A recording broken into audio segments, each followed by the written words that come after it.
Picture this. Two smart, educated adults. Both work full-time. She's in marketing, he's in tech. Together they earn well into six figures. On paper, they're winning. In reality, they're stressed, exhausted, and one unexpected bill away from panic. They're not blowing money on yachts or designer clothes. They did everything right. Degrees, careers, marriage, house in a good school district. So why does it still feel like they're barely treading water? If you've ever looked at your household income and thought, we make way too much to feel this broke, this is where things start clicking. We've all been sold a simple idea. Two incomes are better than one. It sounds like basic math. Double the paychecks, double the security, right? Except that's not what happened. What actually happened was one of the biggest financial bait and switches of modern life. And almost nobody talks about it. This phenomenon has a name: the two-income trap. The term was coined by Elizabeth Warren long before she became a senator, back when she was studying why families go bankrupt. After analyzing thousands of cases, she found something shocking. Families with two working adults were more likely to go bankrupt than families with just one income. Think about that.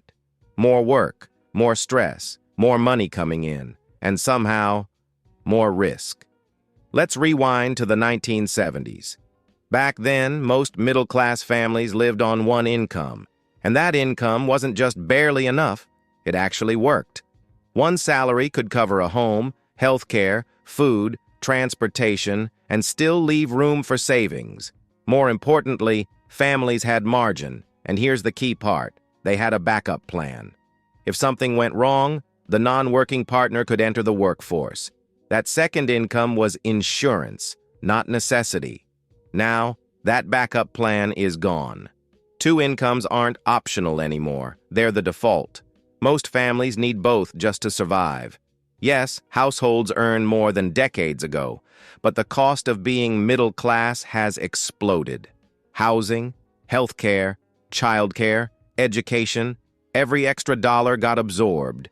That second income looks great on paper.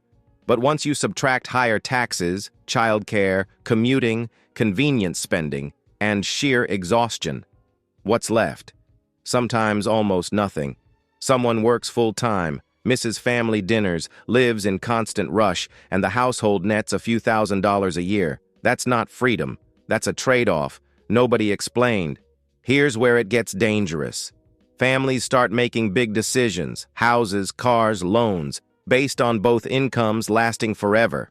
But life isn't that stable. Layoffs happen, burnout happens, kids need care, parents get sick, and when one income disappears, the whole structure starts to crack. The problem isn't irresponsibility. The problem is zero margin. So what's the alternative? It's not one partner quitting tomorrow. It's a mindset shift. Build your life so it can survive on one income. Treat the second income as temporary, even if you plan to keep it. Fixed costs on one income, flexibility from the second.